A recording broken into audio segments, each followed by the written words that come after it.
en direct sur Rendez-nous nos enfants afin de parler ce soir, chers auditeurs, auditrices, de plusieurs sujets, notamment sous X, les adoptions forcées ou illégales, les vols d'enfants ou de bébés, ainsi que les disparitions et les avis de recherche.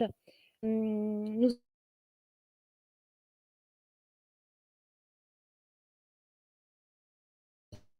allons suivre leur témoignage. Ils vont aussi cela a pour but de donner plusieurs scandales d'État, de faire évoluer les choses dans un avenir proche pour les enfants et pour nos paroles à Maria pour qu'elle puisse se sauter. Maria, c'est à vous.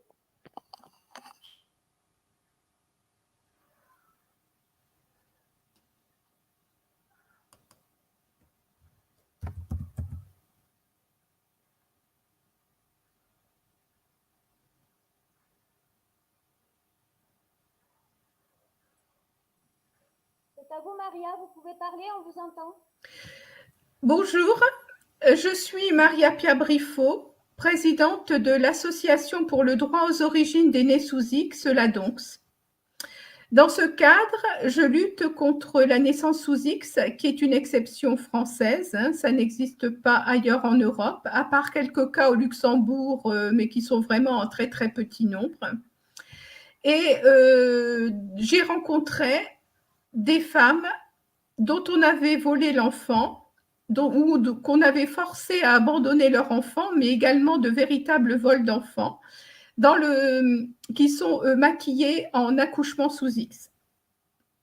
Et c'est également un peu ce qui est arrivé à ma propre mère biologique, puisqu'elle a subi un abandon forcé d'enfant. Et je connais beaucoup de cas de ce type, puisque je milite depuis une vingtaine d'années. Voilà.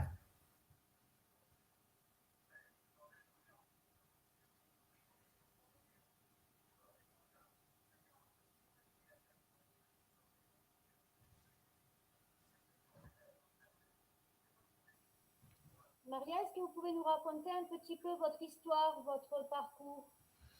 Donc, je suis née sous X dans les années 50 et j'ai été adoptée.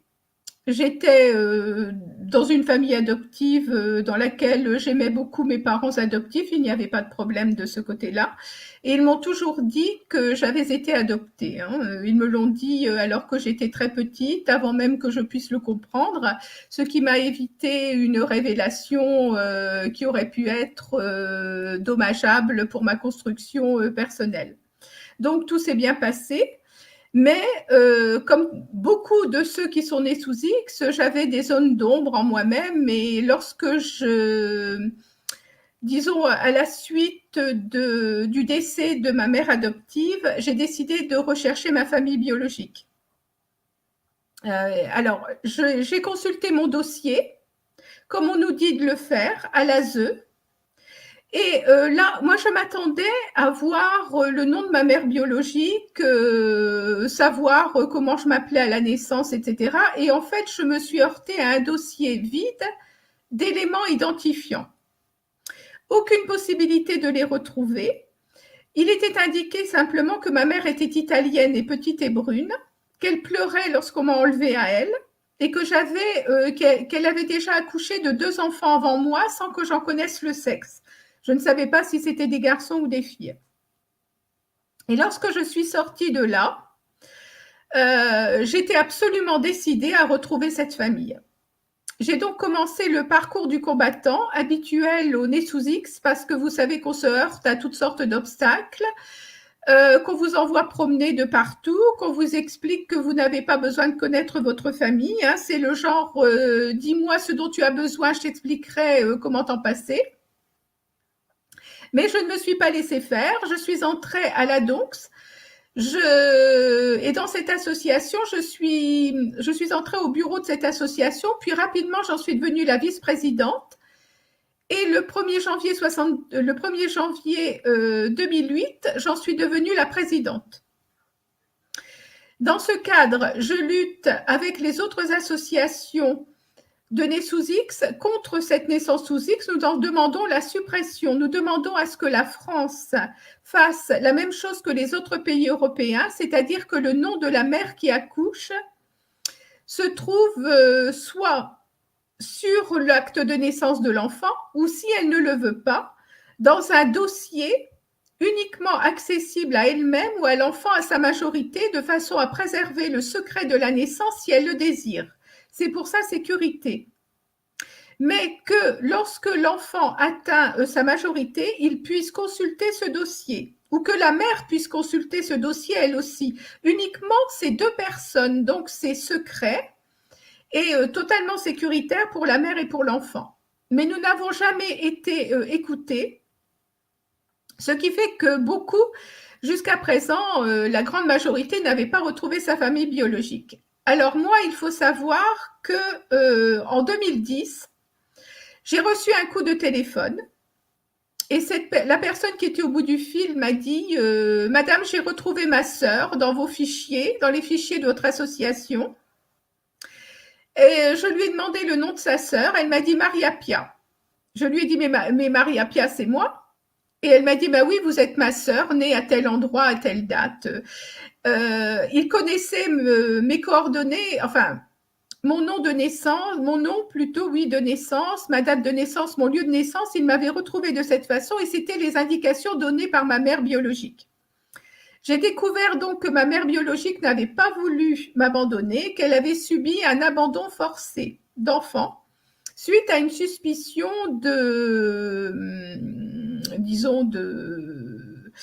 on pensait qu'elle avait eu un amant en fait, et donc la famille ne voulait pas garder l'enfant.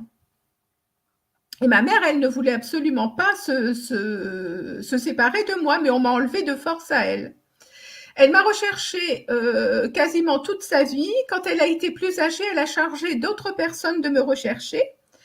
Et entre autres, l'année où j'ai écrit aux archives de l'hôpital où je suis née pour demander mon dossier, elle-même a écrit pour demander de mes nouvelles et qu'on lui ouvre mon dossier.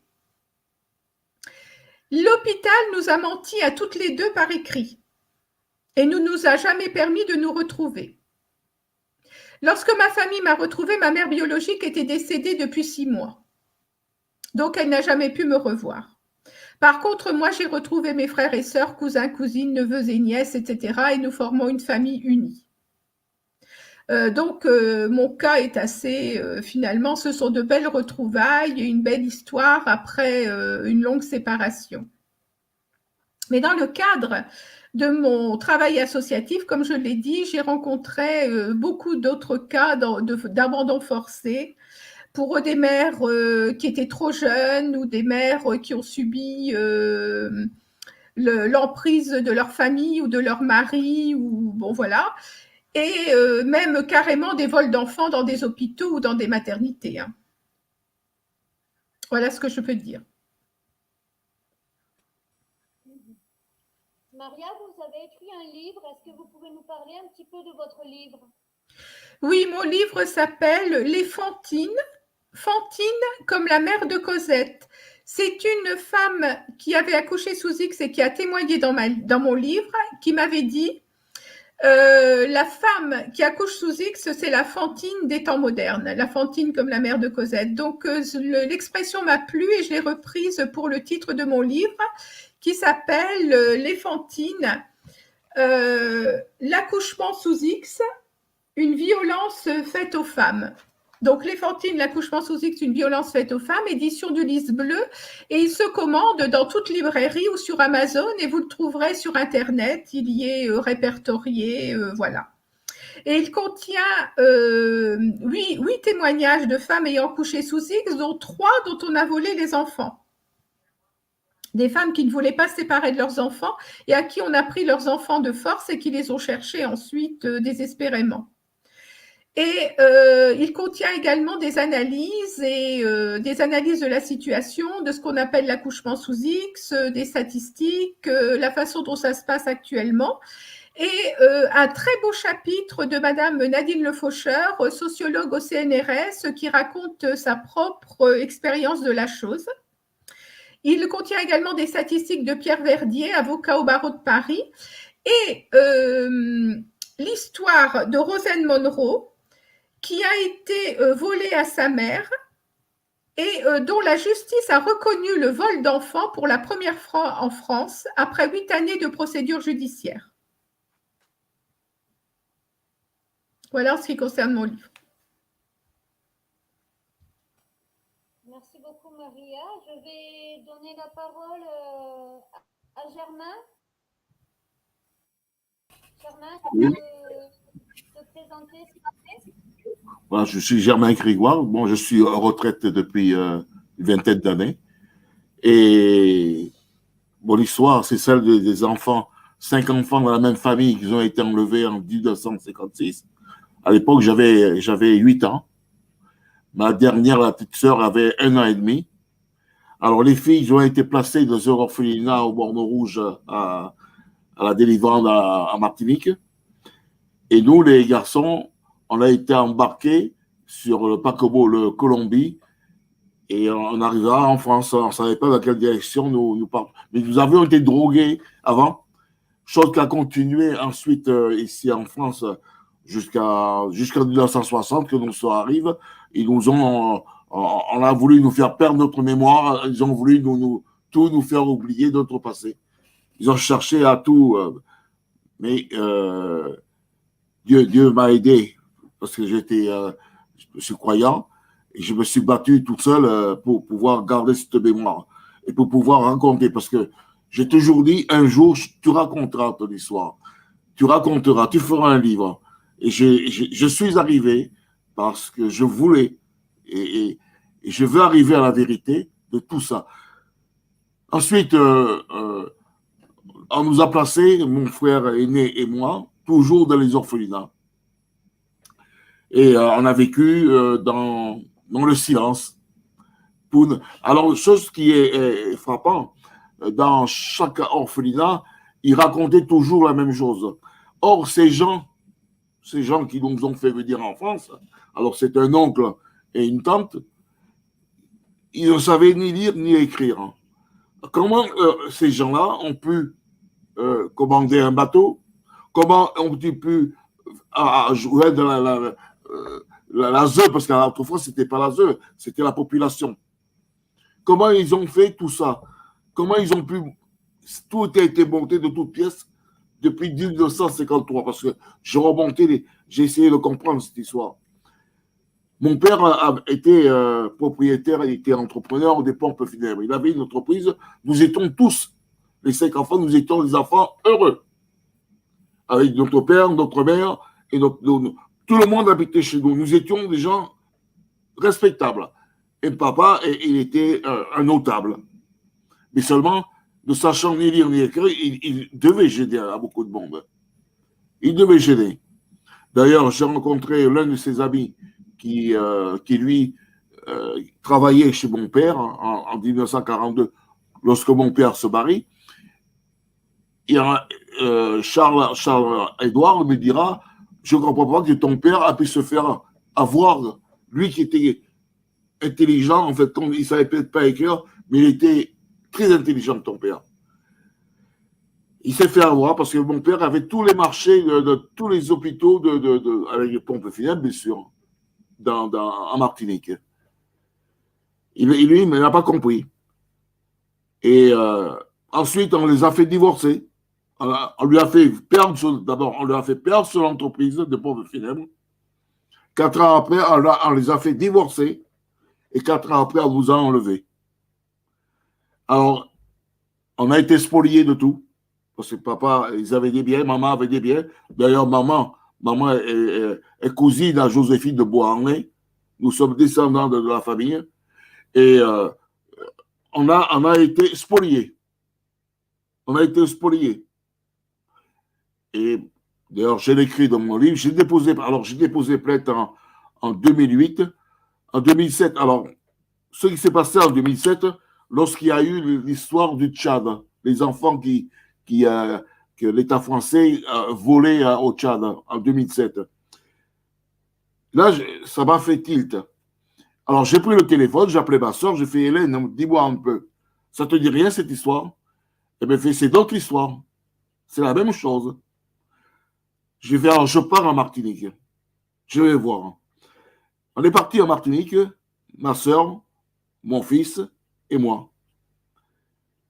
Et nous avons commencé à fouiller. Nous sommes allés aux archives, mais seulement on ne savait pas ce que nous cherchions en fait. On voulait savoir, mais on ne savait pas par où commencer. On a fait des bêtises. Bon. On a fouillé. Puis on était chez une tante qui, elle, nous a dit, un conseil. Ici en Martinique, on n'aime pas que les gens rentrent dans nos histoires. Un petit verre, c'est vite fait. Un petit repas, c'est vite fait. Dans chaque voiture, vous avez un coutelas. Petit à petit, des petites menaces. Des petites menaces. Et de là, alors, qu'est-ce que nous avons fait? Nous nous sommes éloignés de la Martinique et nous sommes entrés en France. Et de là, j'ai dit, il faut que j'écrive mon livre. J'ai écrit mon livre. J'ai déposé plainte au procureur de la République qui ne m'a jamais répondu. J'ai sollicité d'avoir une audience avec lui. Je n'ai jamais eu cette audience. De là, j'ai rencontré les enfants de la Creuse et les Rayonnais, où j'ai fait un bout de chemin avec eux. Ils m'ont aidé quelque part parce que j'ai pu rentrer au ministère, Mais en fin de compte, j'ai rencontré 4 ministres. Monsieur Lurel, qui s'est fichu de moi. Monsieur Lurel, Victorin Lurel, qui est ministre des Outre-mer à l'époque, des Guadeloupéens. Ensuite, c'était Madame Paul Angevin qui l'a remplacé, ministre des Outre-mer. Elle aussi, que mon frère, mon jeune frère le dernier, qui a été vice-président de l'association qu'elle tenait. Elle était présidente, mon frère était vice-président de la SMAC à Paris. J'ai été la voir, je lui ai dit, vous savez, mon frère serait heureux de vous voir, il est très mal, il va partir, il va nous quitter. Elle m'a dit, elle n'a jamais été le voir. Mon frère est décédé il y a 3 ans, bon, 4 ans maintenant, c'était le 17 mai 2017. Elle n'a jamais été voir mon frère. Je lui ai écrit, j'ai tous les courriers que je lui ai faits, elle ne m'a jamais répondu. Ensuite, j'ai rencontré Madame Erika Barège, la rayonnaise. Erika Barège, à qui nous sommes devenus amis, elle m'a écouté, elle m'a tout écouté, elle m'a acheté mon livre. Elle m'a écouté. Elle n'avait rien, elle préférait écouter. Ah si, la chanson qu'elle m'a dit, en Martinique, j'ai proposé aux Martiniquais, aux Guadeloupéens, de se présenter à l'Assemblée nationale pour défendre justement les affaires des enfants volés, disparus de la Réunion, en Martinique aussi. Ils ont refusé. Ils ont refusé. Alors, j'avais envoyé un courrier à M. Letchimy, qui était à l'époque, Serge Letchimy, qui était le maire de Fort-de-France, en Martinique. Il ne m'a jamais répondu. Et en 2019, en revenant de la Martinique, de l'avion à Orly, j'ai entendu quelqu'un qui l'appelait Serge. Et je me suis retourné et je l'ai reconnu. Alors j'ai été le voir, je me suis présenté, je suis M. Grégoire Germain, je vous ai écrit, vous ne m'avez jamais répondu. Il a réfléchi quelques secondes, il me dit effectivement, c'est vrai. Et il me dit, envoyez-moi votre dossier, ça m'intéresse. Je vais m'occuper de vous. J'ai envoyé mon dossier. On s'est tenu au courant pendant quelques temps. Il a fait la demande à avoir le dossier que j'ai reçu il y a un mois à peu près. J'ai reçu, oui, il y a 3 semaines. J'ai reçu un dossier des archives de la Martinique. Alors, je lui ai envoyé un mot, le remerciant, et lui disant, dans le mot que je lui ai mis, je ne comprenais pas qu'il mettait autant de temps pour répondre, pour me répondre. Et je lui avais aussi envoyé mes vœux. Il ne m'a jamais répondu. Et il m'a répondu il y a 1 semaine qu'il m'a envoyé promener. Il m'a envoyé chier carrément. Il m'a dit, moi, je ne procède pas comme vous. Occupez-vous, je m'occupe plus de vous. C'est pas grave. Hein. Et bon, il est vrai que je n'ai pas d'avocat, je n'ai pas tout ça. Je n'ai pas, j'ai pas su m'y prendre. J'ai pas su m'y prendre. Parce que je suis resté plus de 60 ans, 68 ans dans le silence. J'ai jamais pu raconter mon histoire. Je ne pouvais pas parler. Je ne pouvais pas. À personne. Mon épouse ne connaissait rien. J'ai été marié une première fois. Ils n'ont jamais rien su. Je ne savais pas comment raconter cette histoire. Il a fallu que l'histoire du Tchad, des enfants du Tchad soit volée en 2007 pour qu'un éveil se fasse en moi. Mais il y a eu un premier éveil déjà en 1958, 57 plutôt, lorsque je suis à l'orphelinat, on nous passe un film, le film Exodus. Les Juifs qui quittent ça passe en 1942, les Juifs qui quittent l'Amérique pour venir pour les amener en Palestine. Et alors là, je revois la traversée, la souffrance qu'ils ont eue en mer, et tout me revient dans ma tête, et tout. Et j'ai eu un éveil, un premier éveil. Puis 5 ans après, en 1958, alors il y a des gens que nous ne connaissons pas, qui sont de la Martinique. Il y a un curé qui vient, ami de ces gens ici en France. Il y a monsieur, c'est là, je veux le dire le nom, c'est monsieur l'abbé Croquette, de Béligny, de Croquette. Et ensuite, il y a monsieur Cassius de Linval, le plus grand pharmacien, le laboratoire. Je me suis toujours posé la question si ce n'était pas lui qui nous avait drogués. Je me suis toujours posé la question. Cette personne, ils venaient, ils étaient amis, ils venaient. Et puis,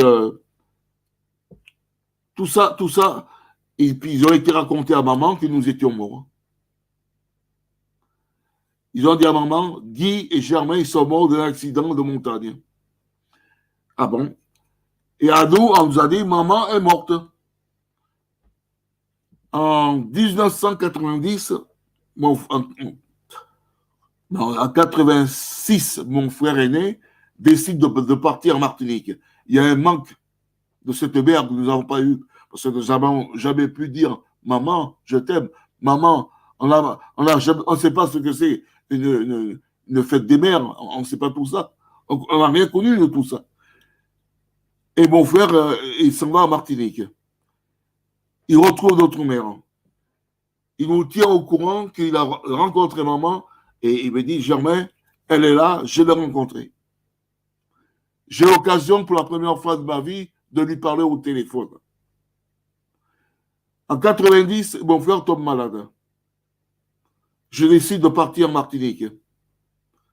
Et mon jeune frère, le plus jeune, il me dit, je viens avec toi. On se retrouve en Martinique. Et là, je vois maman, 36 ans après. Je lui pose la question, mais tu nous as abandonnés? Parce que dans les dossiers que nous avons, dans toutes les écoles, dans tous les orphelinats, vous êtes des enfants abandonnés. Il m'a dit, on vous a volé, mon fils. On vous a volé. Et en parlant, bon, elle n'a pas raconté tellement de choses. Bon. Et puis, bon, alors, il y a eu 2016 et 2020, 2019 plutôt. 2019, je repars en Martinique avec mon épouse. Et là, je fais une émission en France Antilles. Je raconte mon histoire. Tout ça sort, un article ressort dans les journaux, un article assez important. Cet article, de l'article, il met mon adresse email et mon numéro de téléphone. Et le lendemain matin, à 7 heures, le téléphone il sonne. C'était quelqu'un qui m'appelait. Nous étions enfants. Nous habitions à l'endroit où nous avons été volés. C'était mon voisin. Il me dit, Germain, il faut que tu viennes nous rejoindre.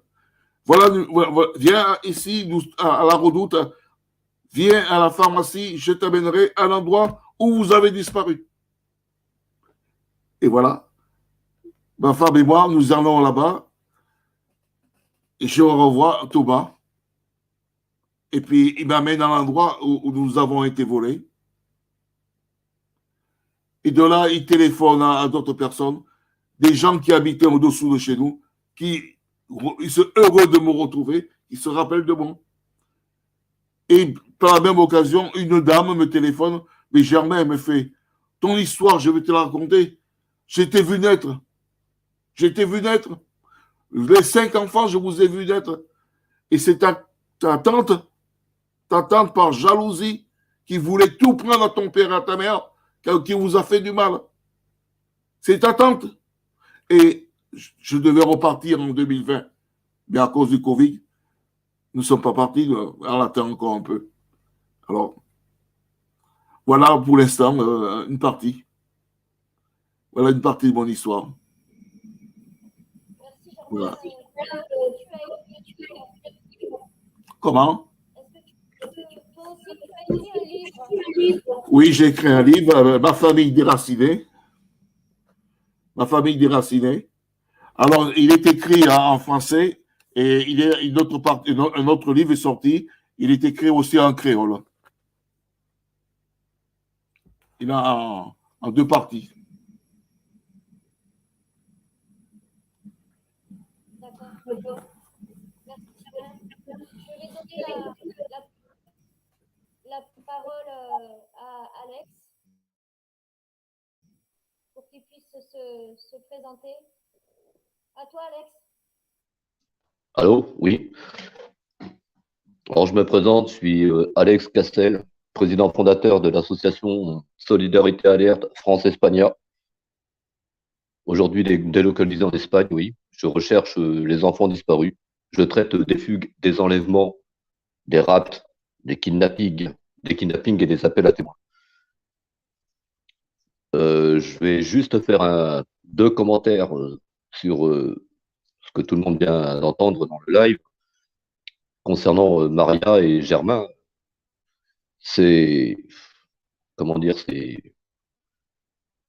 c'est beaucoup de souffrance, hein, et comment je pourrais dire, de la souffrance vécue, etc., apparaît quelque chose quand même de beau, quoi. Alors, de bouquins, de livres, mais c'est toujours les 2 choses qui reviennent réellement, c'est cette bataille pour l'identité.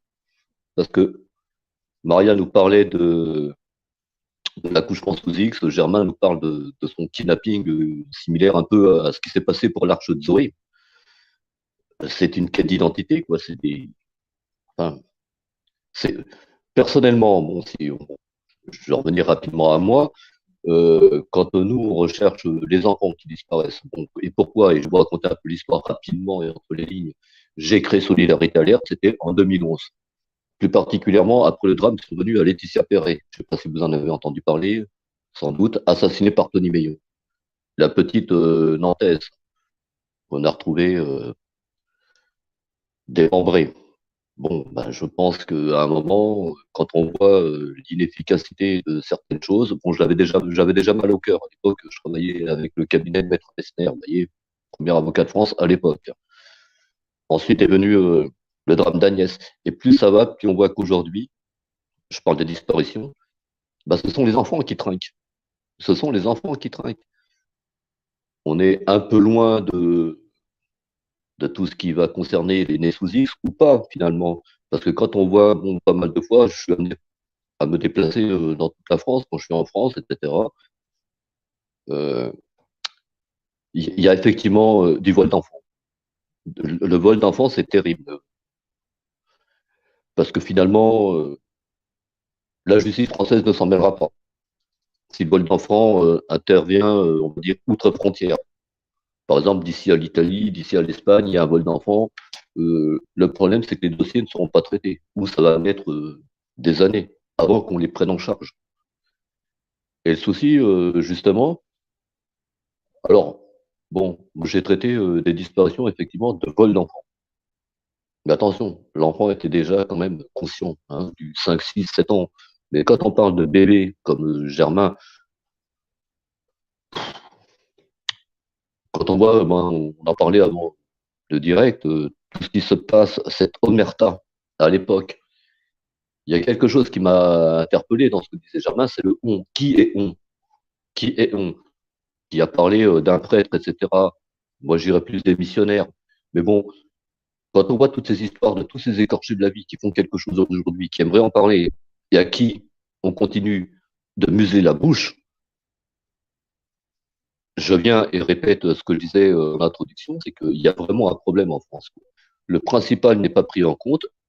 Bah, limite, on est des délaissés pour compte dans le combat qu'on mène, hein. Autant Maria que Germain. Pourtant, le combat pour la France, c'est un réel combat, quoi. Moi, je le vis depuis 10 ans aujourd'hui. Je ne dirais pas combien d'enfants on a sauvés, hein. Que ce soit des fugueurs, des disparus, etc. Bon, on a eu mauvaise presse, mauvaise réputation sur certains dossiers, encore récemment, mais bon, je me tiendrai d'en parler.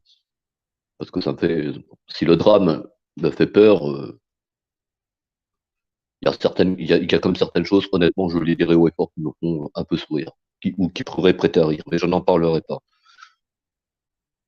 Aujourd'hui, l'avantage qu'on a tous, c'est les réseaux sociaux. Parce que les réseaux sociaux, bon, je me rappelle, visiblement, on est tous à peu près de la même génération. On avait le Minitel, les télécartes, les lettres et les timbres. Aujourd'hui, il y a Facebook. Il y a les lives, il y a les streams, il y a tout ce qui va avec. C'est une arme. Les médias sont une arme. Et je pense que, quel que soit le problème, que ce soit me concernant des disparitions de tous ces gosses là, que je course, y compris même pendant le confinement, de vous, Germain, avec, j'appellerais ça une marque au fer rouge, de vous, Maria, qui avez écrit un livre, que je vais me procurer les deux, de toute façon.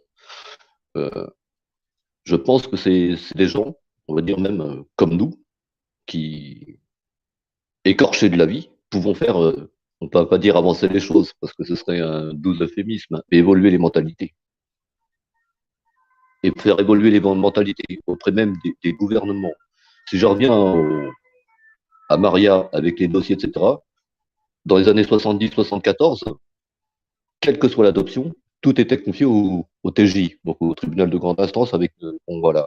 Concernant Germain, c'est beaucoup plus compliqué.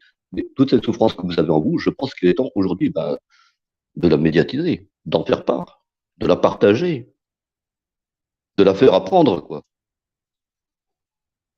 Personnellement, si j'en reviens à mon cas, tous ces gosses, etc., quand je vois, par exemple, sur le réseau social Facebook, bon, je suis loin, je ne suis et même pas du tout, je suis pas un youtubeur, je suis pas un, etc. Même si YouTube a vraiment de l'impact, sur Facebook, je vois qu'on est plus de 30 000. Maintenant, s'il y en a 1000 qui partent parce qu'ils n'aiment pas ma tête, s'il y en a 1000 qui partent parce qu'ils sont pas d'accord avec mes idées, mais qui partent. 1000 de perdus, 1000 de retrouvés. Le combat reste le même. Ce que j'aimerais, c'est arriver à zéro chez moi, Solidarité Alerte. J'aimerais être à zéro abonné. J'aimerais plus avoir d'abonnés du tout. Et pourquoi? Parce que ça veut dire que les choses auraient avancé quand même dans ces disparitions. Il y a quelques années, on nous a supprimé le RIF, la recherche dans l'intérêt des familles, qui pourtant était utile.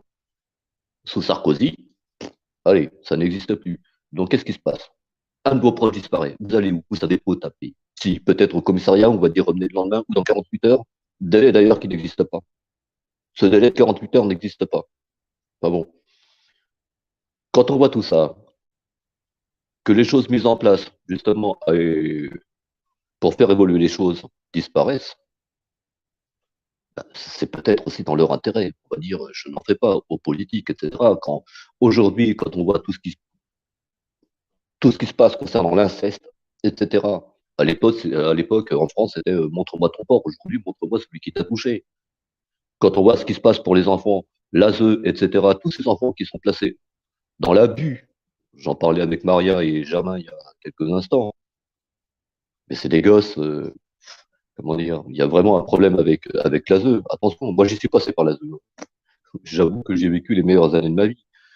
Mais je ne sais que dire, quoi. Quelqu'un qui est né sous X, j'imagine même pas déjà le combat qu'il pourrait vivre au quotidien. Il ne sait pas qui il est, personne ne lui répondra. Il va s'adresser à qui? Bah justement à l'ASE, qui ne lui répondra pas. C'est la douleur, c'est, comment dire, quand on en est le spectateur ou quand on en est l'acteur, il y a quand même une différence. Et pire encore, quand on le vit. Quelqu'un qui est sous X, aux États-Unis, ils appellent ça les John Doe ou les Jane Doe. Vous voyez, John Doe, Jane Doe. Il ne sait pas qui il est. Bah, c'est une quête d'identité, hein. Mais pour en revenir à tout ça, ben oui, c'est effectivement beaucoup de souffrance. Oui, faut parfois parcourir le monde pour retrouver ses parents. Oui, ça m'est arrivé de franchir pas mal de fois des frontières pour aller bah, enquêter sur qui était qui d'où venait, qui venait d'où, etc. J'arrive plus à trouver mes mots, donc je vais laisser la parole. Mais toujours est-il que les témoignages de Germain et de Maria, bah, quand on peut pas, même avec toute l'expérience, etc., y répondre, bah, c'est trouver les mots. C'est trouver les mots dans la souffrance, c'est trouver des réponses dans l'absence. Et il faut jamais que ça soit de guerre lasse. Il faut toujours continuer, il faut persévérer. On ne sait pas. Peut-être qu'un jour on aura une réponse. Mais c'est sur le peut-être justement qu'il faut lutter. Parce que rien n'est terminé. C'est des combats qui sont sans fin. Peut-être, effectivement, il y a mauvaise presse, ennemi de l'État, ennemi du gouvernement. Mais quel gouvernement, finalement? Quel gouvernement? Il n'y a pas de gouvernement. On le sait tous. Le gouvernement, c'est les politiques. Il y a le gouvernement politique, il y a le gouvernement du cœur. Il faut savoir faire la différence entre les deux. L'avantage, quand on est vivant, c'est qu'on n'est pas mort. Et cette quête de vérité qu'ont beaucoup, de savoir qui ils sont et d'où ils viennent, ben, je pense que ça doit passer avant tout. Parce que quelqu'un qui ne sait pas d'où il vient, pour se sentir bien dans sa peau, etc. Moi-même, il m'est arrivé quelques histoires, j'en parlerai pas, mais j'ai jamais eu comment dire, à me plaindre sur mon enfance, etc. Au contraire. Mais c'est la souffrance des autres qui m'a fait avancer, vous voyez. C'est comme ça qu'on peut tous avancer. Je pense qu'il serait peut-être temps de créer un collectif, hein, tous ensemble, pour faire évoluer les mentalités, en espérant faire avancer les choses. C'est tout ce que j'avais à dire. Merci. Merci Alex. Il me semble que toi aussi tu as écrit un livre, me semble-t-il, non? Je me trompe. Ah non, non, j'ai pas écrit de livre, peut-être plus tard, hein. J'ai pas écrit de livre. Bah, le livre, il est écrit en lettres, le mien de livre, il est écrit en lettres de sang, je pourrais le dire, parce que bon, tous ces enfants démembrés, retrouvés assassinés, carbonisés, violés, etc. Non, en fait, non, je pourrais même pas en parler. Je pourrais pas enfin écrire. Par contre, j'invite les gens qui n'ont pas vu cette série Laetitia à la télé, là, sur France 2, à la regarder. Parce que quand on l'a vécu au plus près, ben finalement, on se rend compte de beaucoup de choses. C'est tout. En tout cas, Sandra, merci pour ton invitation et voilà. Mais ne nous quitte pas, il y a encore. Oui, non, mais je reste là. Puis après, il y a le débat. Je vais donner la parole au futur témoin qui a souhaité rester anonyme. Donc, je ne vais pas donner son nom. Si elle souhaite se présenter, elle le fera elle-même. C'est à toi, ma puce. Alors, bonjour, vous m'entendez? J'espère que vous m'entendez. Oui? Oui, bon, super. Alors, moi, je vais vous raconter donc un peu mon parcours. Donc, je suis née sous X dans les débuts des années 90. Voilà. Donc, adoptée dans une famille problématique parce que métissée et parents qui ne souhaitaient pas d'enfants de couleur. Donc, ça a été compliqué. J'ai toujours su que j'avais été adoptée parce que, bon, parents blancs, enfants noirs, on comprend bien qu'il s'est passé quelque chose très rapidement. Donc, de ce côté-là, aucun souci. Par contre, j'ai toujours entendu dire: «Ah ben nous, on l'a récupérée avant qu'on ait le droit de la récupérer, on avait peur qu'on nous la reprenne au début». J'ai toujours entendu des petites phrases un peu comme ça, distillées dans l'enfance et je les entendais sans les comprendre. Heu, j'ai toujours, j'ai vu aussi mes parents, faire des chèques, donc au nom de l'organisme dont je tairai le nom parce que justement, je on est en procédure en ce moment. Donc j'ai constaté ça, et ils ont toujours aussi raconté que 2 jours avant mon arrivée, ils savaient même pas qu'ils allaient avoir un deuxième enfant. J'ai toujours entendu dire ça, et récemment, j'ai retrouvé ma famille biologique. Heu, alors bien qu'on m'ait mis des bâtons dans les roues comme à chaque fois, personne ne s'est manifesté, on ne veut pas, on ne veut pas, on ne veut pas. J'ai réussi par des moyens plus ou moins légaux, je le reconnais, à les retrouver et en fait, il se trouve que ce qui a précipité mon départ, c'est le fait que ma mère biologique était revenue sur ses pas, et que donc, pour ne pas, comment dire? Pour ne pas gâcher la transaction prévue, on a fait partir le bébé bien vite. À elle, on lui a dit: «Non, non, non, c'est trop tard, elle a été adoptée bien» rétractation et moi, on m'a fait partir précipitamment suite à cela.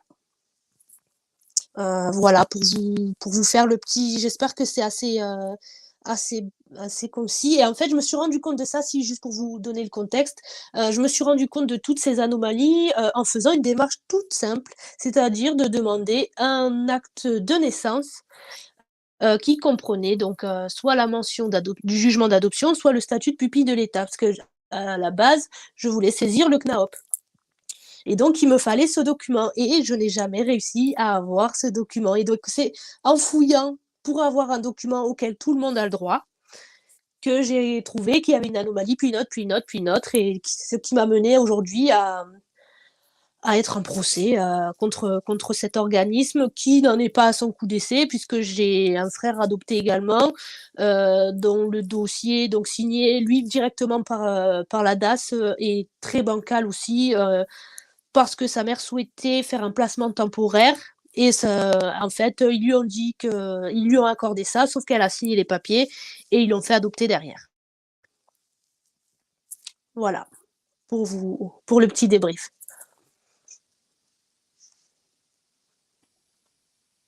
Ok, merci, merci ma puce. Est-ce que tu peux nous en dire un petit peu plus sans trop détailler, s'il te plaît? Alors, au sujet de... À quel sujet? De toi et de ton frère, de vous deux. Alors mon frère, je vais pas trop m'avancer sur ce terrain. S'il veut le faire, il le fera lui, parce que c'est quelque chose qui lui appartient. Mais effectivement, sa mère était en très grande précarité, donc elle a trouvé refuge auprès d'une association qui était censée, enfin auprès d'un organisme qui était censé l'aider. Et qui lui a proposé cette garde, enfin, et ce soin temporaire. Et au final, quand elle s'est remise sur ses pieds financièrement, etc., etc., et le jour venu de récupérer l'enfant, il ne lui a jamais été rendu. C'est dire mentionné dans le dossier, noir sur blanc, qu'elle a d'ailleurs créé des troubles parce qu'elle n'arrivait pas à récupérer son fils, qu'elle avait fait des attroupements devant la préfecture, qu'elle avait essayé de saisir la presse, etc., etc. Donc voilà pour lui. Et moi, de mon côté, c'est devant en fait le refus de me donner ce document. Donc parce qu'à chaque fois, on m'envoyait un extrait d'acte de naissance qui n'est pas le document que j'avais demandé. Je souhaitais la copie intégrale et je n'ai jamais réussi à l'avoir. Donc j'ai demandé un jour sur un récupérer vos documents ou pas, parce que moi c'est compliqué. Et c'est là que j'ai eu la chance de rencontrer un avocat qui m'a proposé son aide et qui a fait la démarche lui. Donc pareil, on lui a renvoyé un extrait. Donc il a saisi le procureur République pour pouvoir obtenir ce document. Donc à ce jour, on ne l'a toujours pas. Il faut le savoir. À ce jour, je n'ai pas le droit. Apparemment, je ne suis pas un citoyen comme un autre. Je n'arrive pas à obtenir mon acte de naissance avec le jugement d'adoption. Il se trouve que je n'ai jamais été pupille de l'État. Voilà, je n'ai jamais eu le statut. Donc, étant donné que je n'ai jamais été légalement abandonnée, ça ne m'étonne pas plus que ça, mais c'est quand même particulier pour un né sous X. Dans mon dossier, il y avait pas mal d'informations que ma mère biologique m'avait laissées, mais qu'on ne m'a pas données à moi. Et après, au niveau des incohérences, voilà, je pense que voilà, je peux vous faire une liste encore longue comme le bras, mais je pense que l'idée c'est que voilà, en fait, on m'a volé quoi, quelque part, on m'a volé dans la mesure où on est revenu me chercher dans le délai et que ma mère n'a pas pu me récupérer, ce qui n'aurait pas dû être le cas. Et c'était pris sur un sujet léger et c'était même pas tu, puisque moi, étant enfant, j'ai toujours entendu parler de cette histoire comme ça, comme quoi j'étais arrivée donc chez mes parents adoptifs avant l'heure et que du coup, ils n'étaient pas rassurés, que le soir, on fermait la porte à clé, pour pas que quelqu'un vienne chercher l'enfant. Voilà.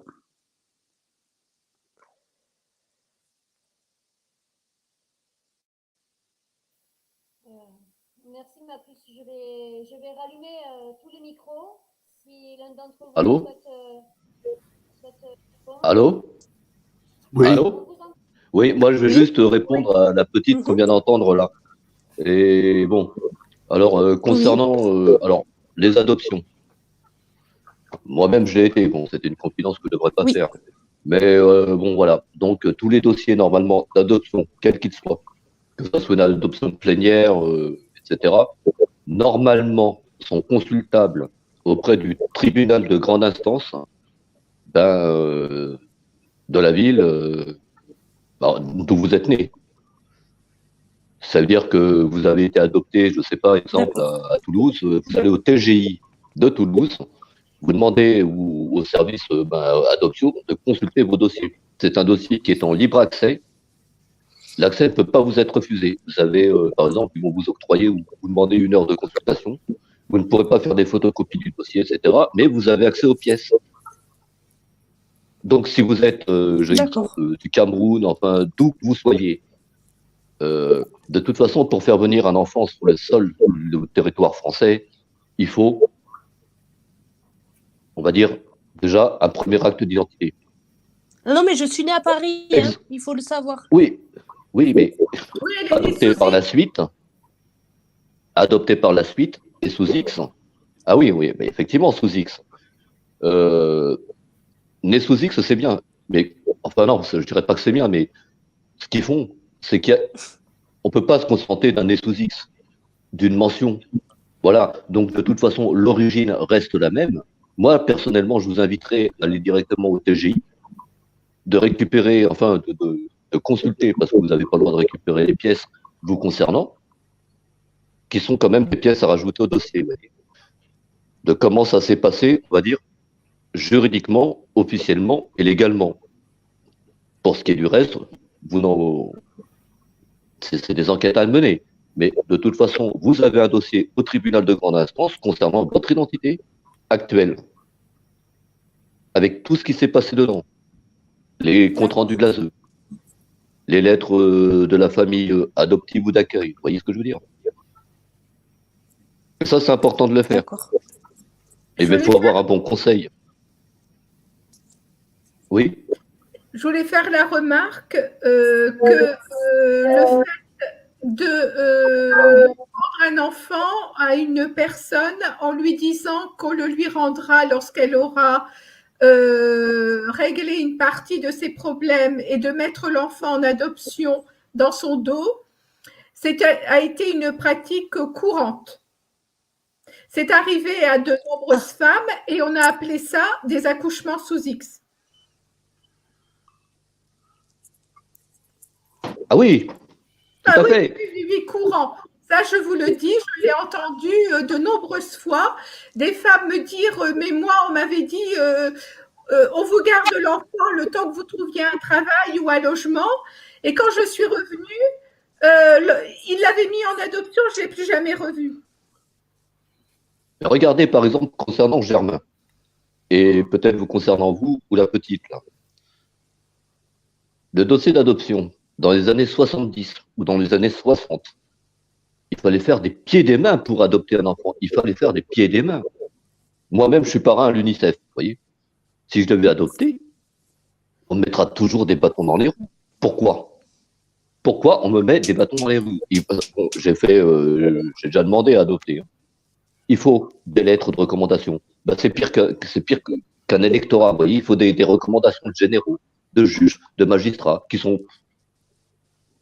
Voilà. On n'adopte pas quelqu'un comme ça aujourd'hui. C'est ça qui est terrible. Et c'est ça que je dénonce. Parce que, regardez, par exemple, je m'adresse à vous, Maria, et je m'adresse à tout le monde. Regardez ce qui se passe dans les camps de migrants à Calais. Est-ce que vous ne pensez pas que quand on voit tous ces gamins qui traînent dans des squats, dans des bidonvilles, je le dis, de merde, il ne serait pas mieux à être adopté? Et je vais pousser un peu le vice plus haut. Parce que ces familles-là ne seront jamais capables de subvenir à leurs besoins, quels qu'ils soient. Vous savez, les familles de migrants qui viennent avec des enfants, ils ne savent pas ce qu'ils vont en faire. C'est un peu comme les Roms, etc. Bon, quoi que les Roms, ils tiennent quand même bien leurs gosses. Mais toutes ces familles qui viennent avec des enfants, mais c'est une génération perdue. Moi, j'y suis allé sur le camp de migrants à Sangatte. Ça laisse, encore une fois, ça laisse sans voix. Vous voyez des enfants, des petits bouts de 5-6 ans courir dans la boue, dans la merde. Mais je ne sais pas, mais ça m'a déjà traversé l'esprit de dire... Est-ce que vous avez entendu parler, Maria, de ce militaire qui a enlevé un enfant dans un camp de migrants pour l'adopter? Vous savez quoi? La justice lui a donné raison. Vous voyez? Oui, sa femme était stérile. Il a fait quoi?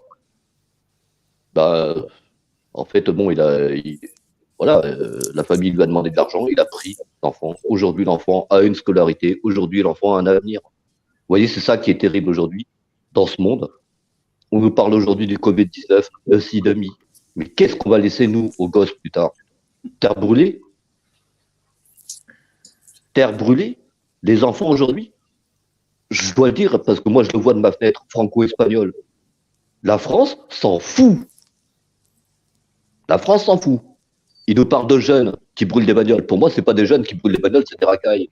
Par contre, quand on parle des gamins, regardez ce qui se passe actuellement. Bon, je vais être un peu hors sujet avec le Covid-19. Quand on envoie des enfants comme des soldats dans les écoles, à savoir, et qu'on ne veut pas fermer des écoles. C'est pas la même chose, hein. Oui, mais on sacrifie une génération. Ça veut dire que l'Arche de Zoé, association pseudo-humanitaire, hein, Oh oui, alors ça. Hein, qu'est-ce qu'il faisait? Et il y a quoi derrière? Du vol d'enfants, voilà ce qu'il faisait. Ah, mais c'était surtout pour les organes. Hein. Et ben voilà, c'est dégueulasse ce que dit Germain, mais c'est pourtant très vrai. Et c'est ça le pire. Que les organes, ils voulaient les yeux, tous les organes, ils voulaient. C'était pour les gens riches. Germain, je voulais vous dire quelque chose. J'ai pensé tout à l'heure. Il y a 2 choses qui vous ont manqué. Un psychologue ou un psychanalyste pour vous aider Je l'ai fait pendant 2 ans. Pardon? Ça m'a rien apporté. Je l'ai fait pendant 2 ans. Ça ne m'a rien apporté. Non, mais 2 ans, ce n'est pas beaucoup. Mais une autre chose qui vous a manqué, c'est un avocat. Oui. Voilà, Je- un avocat aurait pris votre dossier en main et il aurait su comment orienter les choses et vous auriez avancé beaucoup plus que vous n'en êtes là. Oui. Mais dans mon histoire, vous voyez, sur 5 enfants, il n'y a que les 2 plus jeunes qui n'ont pas été à la DAS. Et par contre, les 3 aînés, nous, les 3 aînés, mon frère aîné, et moi et puis ma soeur, nous faisons partie de la DAS. Sauf les 2 petits. Mhm. Les 2 petits qu'ils ont chéri, qu'ils ont fait faire des études, qu'ils ont réussi. Parce que mon frère était professeur d'économie à Paris. Il était bien. Ma soeur a été à la sous-direction de chez Auchan. Mais nous, au milieu d'année, on nous sortait de l'orphelinat, on ne voulait pas qu'on ait plus de connaissances qu'il ne fallait. Et, et souvent, ils disaient, nous en voulions que 2. On nous a imposé 3. Et 3 garçons. On nous a imposé 3 garçons. On n'en voulait que 2. Et dans les dossiers, j'ai tous les écrits. Ce que je remarque aussi, ils ont employé exactement les mêmes mensonges, les mêmes qu'ils ont fait pour tout le monde. Les mêmes mensonges. Ils ont raconté tout ce qu'ils ont, sans connaître la personne. Tout a été fait ici de Tarbes. Tout a été monté d'ici de Tarbes avec cette tante qui se trouvait en Martinique, qui racontait, ils ont tout fait comme ça. Tout a été monté sur Tarbes. Ouais. Germain, Oui. il y a quelque chose qui m'interpelle quand même. Votre papa était un notable Oui. et vous vous retrouvez dans les pires galères de la vie. Bon, la Martinique, je connais pas du tout. Je connais un peu l'île Maurice. Vous avez des frères, il y a la fratrie, etc. Nous étions 5, dans la même famille. 5 de la même famille. Oui, bah ça, c'est des pratiques, vous savez. C'était en 1953, c'est ça? 56. Oui, 53, c'est quand ils ont fait divorcer nos parents. Voilà. Ils ont fait divorcer. Avant, ils ont fait perdre l'entreprise à notre père. Donc, c'était en 50, dans les années 50. Ils ont commencé à faire perdre l'entreprise. En 53, ils ont fait divorcer nos parents. Et en 56, on nous a enlevés. D'accord. Et donc, en fait, ce qui vous intéresse à vous aujourd'hui, c'est de retrouver qui est il, qui est on. Exactement. D'accord. Mais vous avez des pistes quand même. J'ai des pistes. Mm. J'ai des pistes. J'ai fait un long parcours depuis 2007. J'ai fait depuis 13 ans. J'ai bien avancé dans ma vie. Ouais. Qui est il, qui est on. Vous avez vu le jeu de mots? Qui est-il? Qui sont-ils? Qui est-on? Qui sommes-nous? Qui sommes-nous? Oui. Moi, je pense que, bon, on va dire la première piste, je parle des expressions, c'est entre guillemets, c'est ce que je fais. C'est votre voisine qui aurait pu être votre nounou, votre nourrice, quoi. Vous voyez. Lorsque nous sommes arrivés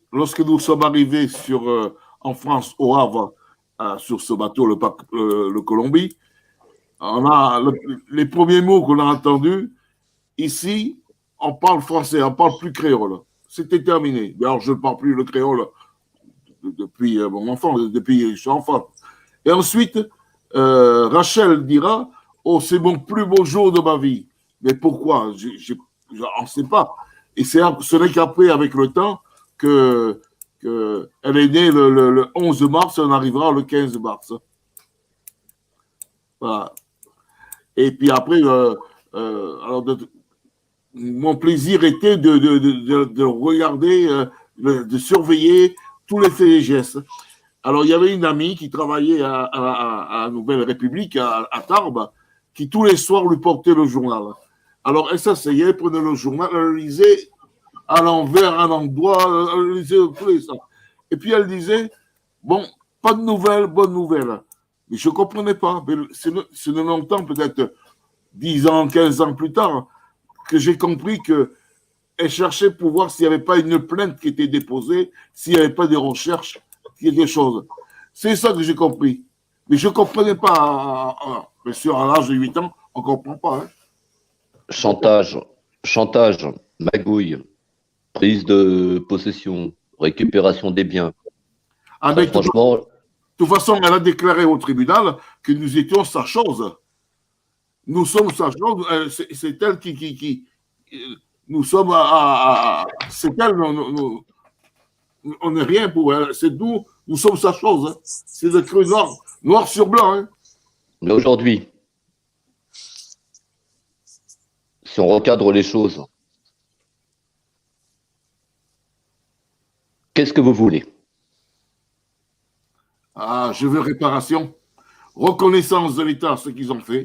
La reconnaissance de l'État. Et je veux la réparation de tout ce qu'ils ont fait. Ils ont détruit non seulement ma famille, ils nous ont détruit à nous, chaque enfant. Moi, je suis détruit, hein, j'en parle pas. L'amour que je n'ai pas eu, je n'ai pas pu le donner à mes enfants. Je n'ai pas pu. Excusez-moi, mais je me permets, vous avez quel âge, Germain? 73 ans. Regardez, vous êtes encore dans le combat, vous voyez? Ah, parce que je suis dans la résilience. Non. Je suis dans la résilience. Et je ne baisserai pas les bras. J'aime pas trop le mot résilience. Moi, je dirais que vous êtes encore dans le combat. Vous êtes dans le combat, vous n'avez jamais baissé les bras, ce qui n'est pas de la résilience.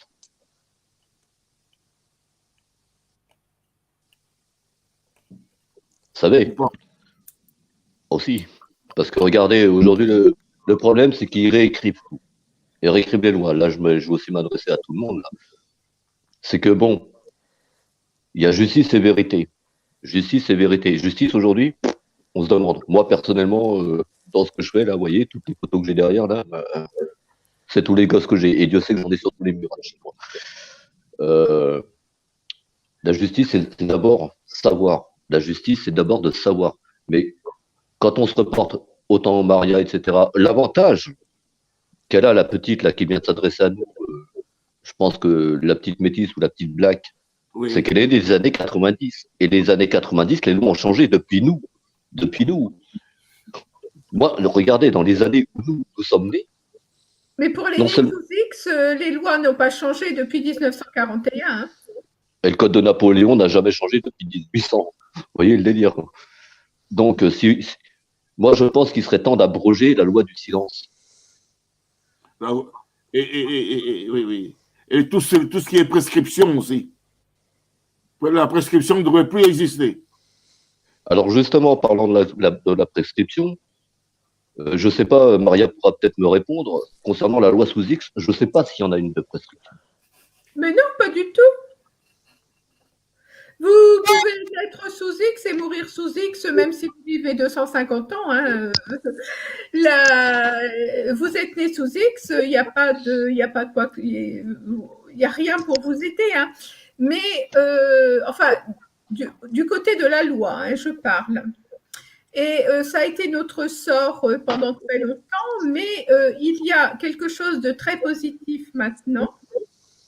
C'est que il y a maintenant, ce qui n'existait pas autrefois, depuis peu de temps, des moyens de retrouver nos familles biologiques pour tous. Voilà.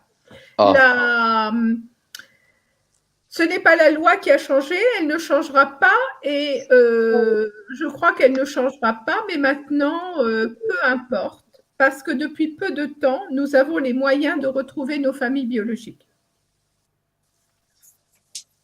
Comment? Ah! Avec l'ADN. Bah, Maria, je ne sais pas, elle sourit. Je la vois sourire. Je pense qu'elle a trouvé une piste.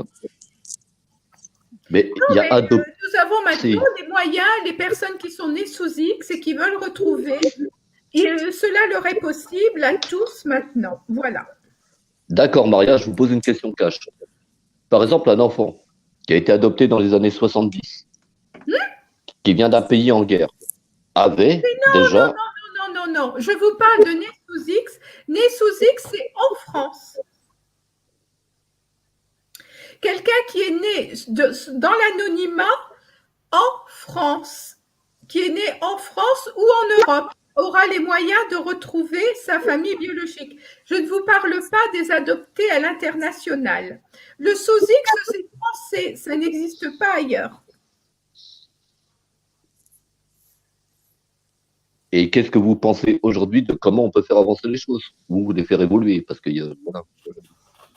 Alors, en ce qui concerne le gouvernement, les élus, etc., nous, les associations de Né sous X, nous sommes en train de renoncer à leur demander quoi que ce soit, parce que ça ne sert absolument à rien. Ils n'écoutent pas. On a milité vraiment de toutes nos forces pendant longtemps. Ça ne sert à rien. Or, depuis quelque temps, nous avons les moyens de faire retrouver leur famille à tout le monde. Donc, c'est plus la peine qu'on aille voir qui que ce soit de nos élus ou d'autres. Hein. Vous n'allez pas vous faire que des amis. Hein. Qu'est-ce que vous voulez dire? Bah, vous savez, quand vous commencez, enfin c'est bien, mais oui, c'est vrai que frapper à la porte des élus, etc., des politiques, ou etc., ça ne sert à rien. Non, ça ne sert à rien du tout. Ouais, ça ne sert à rien. Parce qu'ils sont tous complices. Voilà. Oui, oui. Nous, maintenant, nous avons les Nés sous X en France. Nous avons des moyens de retrouver pour tout le monde. Voilà. Ah bah c'est bien. Ah bah oui, ça c'est très très bien. Alors je pense que la DONX, votre asso là, elle aurait le, comment dire, faut plus la mettre, je dirais pas en mode média, enfin etc. Envoyer le parpaing dans la mare. Comment dire, c'est la faire connaître. Parce que je pense que votre asso, elle est connue. Oui, elle est connue. Mais par ceux qui vous connaissent. Les moyens dont je parle pour retrouver sont connus de quasiment tous les Nés sous X maintenant. Hein. Beaucoup de gens savent ce qu'il faut faire et puis c'est tout. Hein. Voilà. Oui, mais ceux qui ne savent pas, justement. Je ne vais pas donner plus de détails, mais oui. Les gens le savent. Hein, les gens le savent. Mais ceux qui ne le savent pas auraient au moins cet avantage de pouvoir s'adresser à vous de commentaires. D'ailleurs, ils s'adressent à des détectives, ils s'adressent à d'autres personnes qui leur disent ce qu'il faut faire. Oui. J'ai un avis assez arrêté sur les détectives. Mais oui. En fait, ça reste toujours la même chose, c'est le combat pour la vérité. Oui, et nous, on a trouvé un moyen d'arriver à la vérité. En parlant de vérité, hein. Ce qui sort de votre bouche, je souhaite que Dieu l'écoute. Ah, mais c'est la vérité, je vous assure. Sandra doit le savoir. Oui, absolument. Bien sûr, Sandra sait que maintenant, mais c'est vraiment très très récent, il y a des moyens pour que les Nés sous X retrouvent leur famille quand ils le veulent. Voilà. Ah bah c'est fort. Ah, bah, je sais à quoi vous pensez. Hein. Et je sais à quoi vous pensez et j'ai fait comme ça, moi. Ah, ben voilà, mais je m'en doutais que vous aviez fait comme ça, sinon vous n'auriez même pas retrouvé. Ah ben non. Je pouvais chercher des années. Hein. Eh ben moi, j'ai cherché des années, mais j'ai pas fait comme ça. Hein. J'ai pas fait comme ça parce que ma famille, ma mère biologique avait donné tous les renseignements à ma famille et c'est eux qui m'ont retrouvé. Donc, ils m'ont retrouvé il y a plus de 10 ans. Donc, j'ai pas fait comme ça. Mais c'est un cas exceptionnel. Hein. C'est un cas exceptionnel. Et tous les autres, maintenant, s'ils veulent retrouver, ils le peuvent. Voilà. Eh ben, c'est beau. Ah oui, ça, c'est beau. C'est une grande avancée, vraiment. J'aimerais pouvoir en dire la même chose avec mon association. Ah ben ça, c'est différent, hein, bien sûr. Les cas dont vous vous occupez, c'est tout à fait différent. Et j'invite toutes les mamans, là, je ne sais pas s'il y en a qui m'écoutent, même si votre enfant il fait des conneries ou qu'il déconne, hein, ben, de ne pas leur confisquer le portable. Parce que le portable, même si c'est une poubelle, hein, ça reste le dernier moyen de traçage qu'on a pour les retrouver. Ah oui, non, mais ça, c'est vrai, c'est pas, je fais pas de bêtises. Ça veut Oui, dire que oui, c'est vrai ça. il y a beaucoup de familles, oui, t'as fait une bêtise, tu vas dans ta chambre, t'es coupé d'Internet. Et les jeunes aujourd'hui, s'ils ont plus Internet, ils font quoi? Bah, j'en ai vu se suicider, hein. Il y a une panne Facebook, mais c'est la fin du monde. Oui. Non, mais je rigole pas, c'est pas marrant. Enfin, bon, Bah, j'en ai- c'est de l'addiction à ce niveau-là. Et c'est de l'addiction, hein. bah, regardez vos générations, notre génération, à l'époque, on avait quoi, là? On avait les bouquins, on avait Pif Gadget, on avait des trucs, quoi. On J'avais même s'amusait comme on pouvait. Et maintenant, on fait quoi? Sans Internet. Vous allez télécharger Stop Covid. Moi, je l'ai pas, en fait, télécharger des applications. Regarde, voilà mon portable. Oui. Un truc bien pourri. Mais aujourd'hui, je pense que vous avez tous raison dans ce que vous menez comme combat. Je sais pas, bon, je me suis présenté au départ, je suis solidaritéalerte.org. Maintenant, j'ai eu beaucoup de questions sur les réseaux sociaux. Pourquoi je me suis délocalisé en Espagne? Ben, je vais vous dire franchement, autant j'aime la France pour le steak frites, les escargots, la bouffe, autant, et je vais être franc avec vous, même si ça peut paraître choquant, je la méprise concernant toutes ces lois. Parce que je la méprise concernant toutes ces lois. Je me suis délocalisé en Espagne, et pourquoi? Parce que j'étais pas entendu en France. Parce que il y a 10 000, non, il y a 10 000 disparus, il y a 10 000 gosses, il y a un gosse qui disparaît toutes les 10 minutes en France. Nous, on n'a pas ce problème-là en Espagne. Vous imaginez le Et délire? pourquoi il n'y a pas le même problème en Espagne? Ah, c'est Alors peut-être à cause de la... Oui, justement, Alex, à ce sujet, France-Espagne, pour pouvoir parler de moi aussi un petit peu, me présenter, hein, à ceux qui ne me connaissent pas ou même ceux qui me connaissent. Moi, je suis une ancienne enfant placée qui a été placée dans les années 87 en France avec mes grandes sœurs. Pour en revenir au sujet France-Espagne, en Espagne aussi, j'ai une amie dont je tairai le nom qui se bat contre les enlèvements d'enfants et contre les vols d'enfants. Il s'appelle le groupe Niños Robados, les enfants je volés, connais. en fait, en français. Voilà. Et en fait, ça fait des années que les grands-mères, les mères, les tantes dénoncent en fait ce qui se passe aussi en Espagne. Et pour revenir aussi au sujet de mon histoire, je ne peux pas trop en dire que je suis actuellement en procédure. Donc je ne peux pas trop parler de mon histoire parce que je suis encore en procédure. Mais pour faire un briefing, vite fait un résumé, mon enfant m'a été enlevé par les services sociaux français avec l'aide de la police espagnole. Moi, c'est les services sociaux espagnols et la police espagnole, donc les Mossos à Barcelone, qui Oui, oui, les m'ont Mossos. enlevé Ouais. mon enfant. Voilà, c'est les Mossos qui m'ont tasé pour pouvoir me prendre mon bébé, en fait. Voilà. Et après, il a été mis en famille d'accueil, extradé une semaine et demie plus tard, dans une famille d'accueil. En quelle Voilà, donc année? pour revenir tout de suite, là, en 2018. En 2018. Et c'est vrai que on a un problème entre la France et l'Espagne, je pourrais dire même l'Europe d'ailleurs, où les services sociaux entre eux, avec l'aide de la police malheureusement, volent des enfants, trafiquent des enfants. Dans mon cas personnel, le placement de mon enfant a été reconnu par les cours pénales comme illégal, par les cours correctionnels. C'est blanc qui ont le droit de me réclamer mon enfant.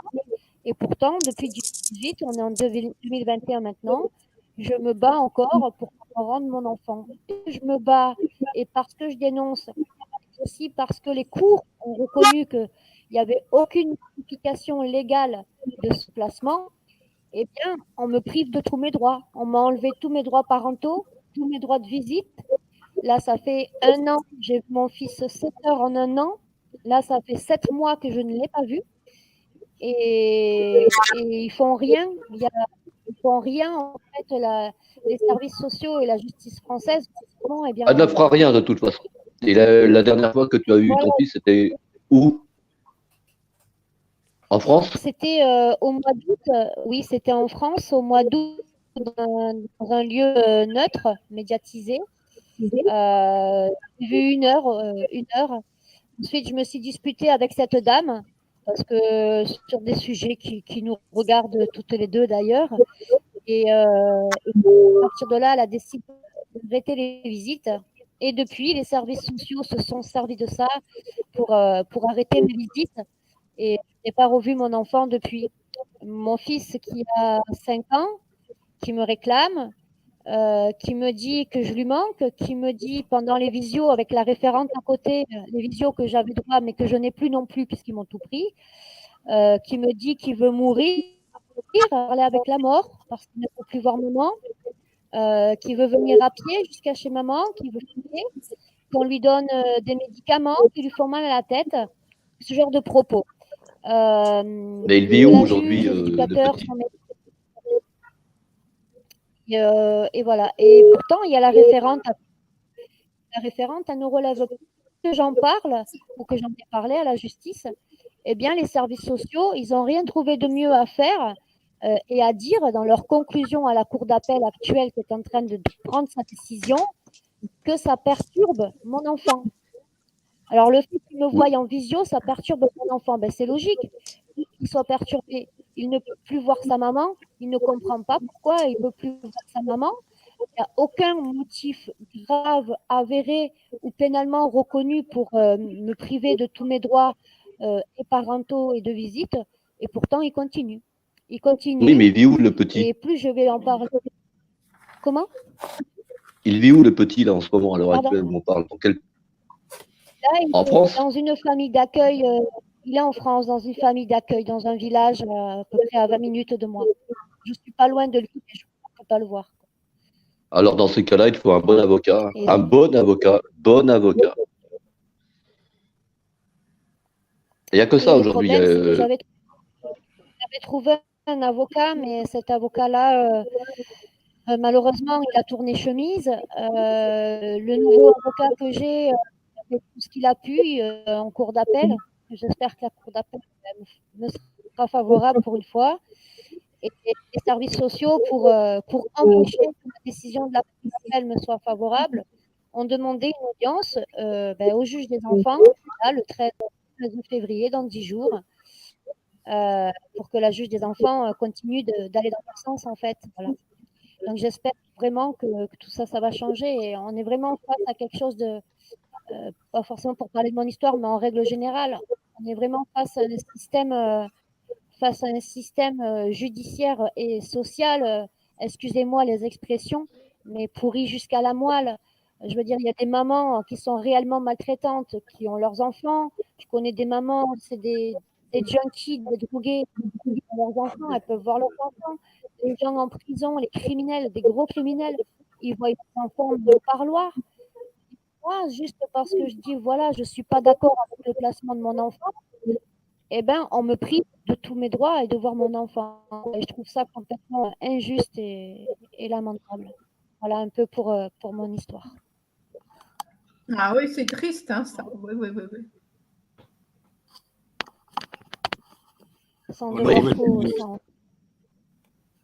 Sans trop en dire, parce que je ne peux pas trop en dire, hein, comme je l'ai fait en procédure, donc je peux pas. Oui, mais on va dire, Sandra, tu as au moins cet avantage de savoir qu'il est en France et tu as l'avantage de savoir où il est. Oui, mais enfin, j'aurais préféré qu'il soit avec moi ou qu'il soit ailleurs, quoi. Ah oui. Qui montre sa rivalité à la maman, qui vous dit la première fois que vous la rencontrez, de toute façon, je suis Dieu, je fais ce que je veux, j'estime que vous voyez trop votre enfant alors que vous le voyez qu'1 heure par mois. Voilà, quand votre enfant vous dénonce les violences ou les maltraitances qu'il vivrait en tout cas chez elle ou chez son papa, c'est pas pris en considération. Par contre, moi, le moindre petit truc, on me le fait incomber, quoi.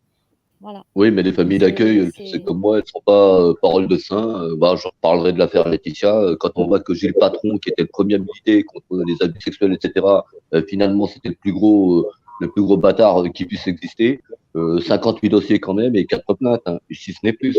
Donc les familles d'accueil, moi, j'ai tendance à dire, il ferait peut-être mieux du côté de la ZEU de faire un tri sélectif Ah oui, et complètement. qu'on Oui, arrête, oui, qu'on arrête de faire du placement abusif. oui, voilà. C'est du placement Moi, abusif. c'est un placement abusif, effectivement, oui. Reconnu en plus comme tel. Et pourtant, ça ne change rien. Et voilà, après, il y a beaucoup de placements abusifs en France, mais moi, je le dis souvent aux parents, ça les choque, ça les choque. Surtout que des fois, je me mets certains parents avec qui je me bats et avec qui je dénonce à tôt, parce qu'on se dit oui, mais quand je parle de placement abusif, je parle de places qui ont été reconnues illégales par les cours pénales, qui ont été reconnues abusives. C'est pas juste un mot, Mais c'est pas juste un mot. il y a un combat, il y a un combat à mener contre l'ASE, ça c'est sûr aujourd'hui. L'ASE, hein. L'ASE, oui, l'aide oui, sociale à l'enfance, n'aide pas l'aide sociale à l'enfance. L'aide sociale à l'enfance se débarrasse des cas. Voilà le mot. L'aide sociale à l'enfance se débarrasse des cas. Maintenant, ce ne seront pas les derniers à dire ou à faire, justement, ces placements abusifs, hein, parce qu'ils n'ont rien d'autre à foutre que ça. Ils n'étudient pas le problème, ils n'écoutent pas la parole de l'enfant. Non, non, non, ils n'écoutent pas la parole de l'enfant. Et malheureusement, c'est un problème économique et politique, quoi. On en est là aujourd'hui. On est là. Moi, je pense que ce sont des femmes qui sont frustrées. Ce sont des femmes qui ne peuvent pas avoir d'enfants ou quelque chose. Parce qu'elles sont mauvaises, elles sont tout. Je ne sais pas. Il y a quelque Des chose. sorcières, c'est des sorcières. Ouais. Ouais. Ou des mal baisés, comme on dit. Oh, oui. Si, carrément, oui.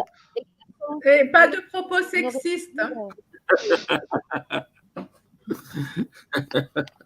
Mais quoi qu'il en soit, la lutte de tous à chacun, que ça soit celle de Maria, Germain, la tienne, la petite, là, reste un combat pour la vérité. Oui, moi je souhaite vraiment bon courage à Sandra aussi. Hein. Oui, Sandra, oui, la petite, là, mais je pense qu'elle va y arriver avec votre aide. Oui, merci Maria. J'ai essayé de contacter l'avocat que tu me disais, Maria, mais je n'ai pas réussi à le joindre à son cabinet. Je réessayerai peut-être plus tard. Ou si tu peux peut-être m'envoyer son email, ça serait plus simple. Aujourd'hui, le problème,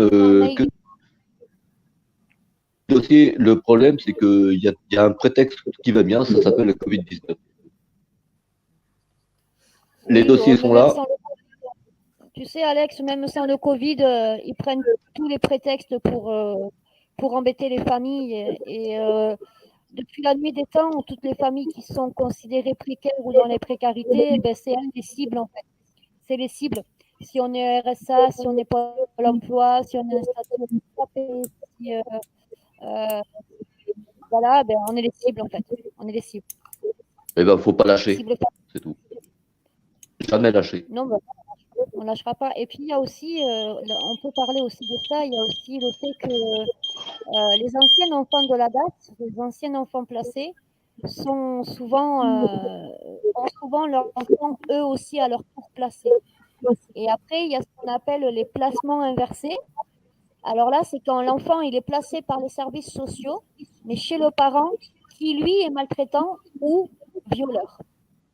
Voilà, c'est un truc, c'est quelque chose à rendre, ça rend malade, hein, parce que moi, j'ai beaucoup de cas, j'ai beaucoup de parents, parce que nous, on a créé un collectif dans notre département et les départements voisins, donc le 65, le 32, le 31, le 70 et le 64. Et, on a monté un groupe de parents justement pour se battre contre toutes ces injustices et puis contre l'aide sociale à l'enfance et la justice actuelle.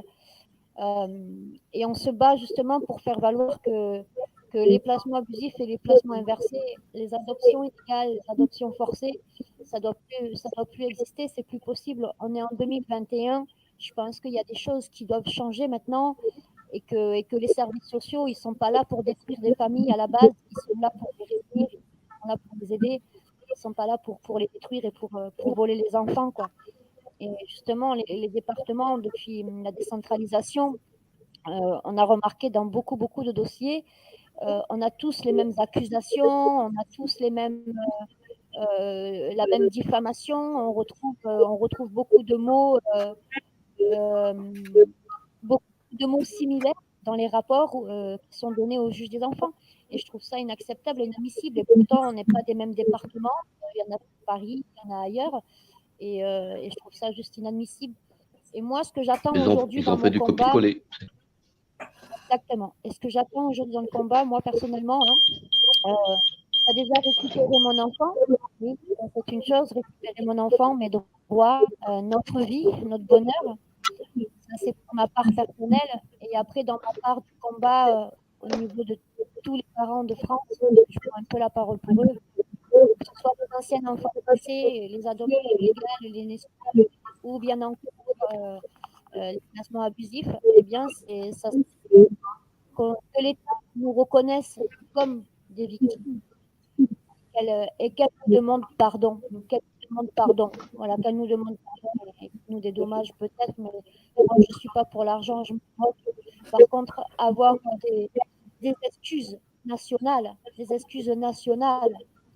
moi, j'attends ça aujourd'hui. J'attends ça de la France et c'est pour ça que pour que ce système des services sociaux change vraiment. Si tu as besoin de quoi que ce soit, je serai là avec toi et beaucoup d'amis à vos côtés. Là, je suis obligé d'aller au boulot. D'accord, ok. On m'appelle. Je vous remercie à tous. Hein. Oui. Et je vais acheter votre livre et puis on garde contact sur les RS, sur les réseaux sociaux. Il n'y a pas de souci. Merci, Alec. Bah écoute, Sandra, à ce moment-là, s'il y a quoi que ce soit, je t'appellerai demain de toute façon, d'accord? Parce que là, il faut que je quitte. Ok. Bah oui, ça existe encore. Ça marche. Bien. Alors à tous, je vous souhaite une bonne soirée, un bon courage et lâchez pas le combat. Merci beaucoup. Merci. Ciao, ciao. Bon conseil. Bonsoir. Bonsoir. Bonsoir. Alex, ciao. Ouais. Voilà, donc on se retrouve tous les quatre. Si vous voulez reprendre la parole ou rajouter quelque chose, vous pouvez.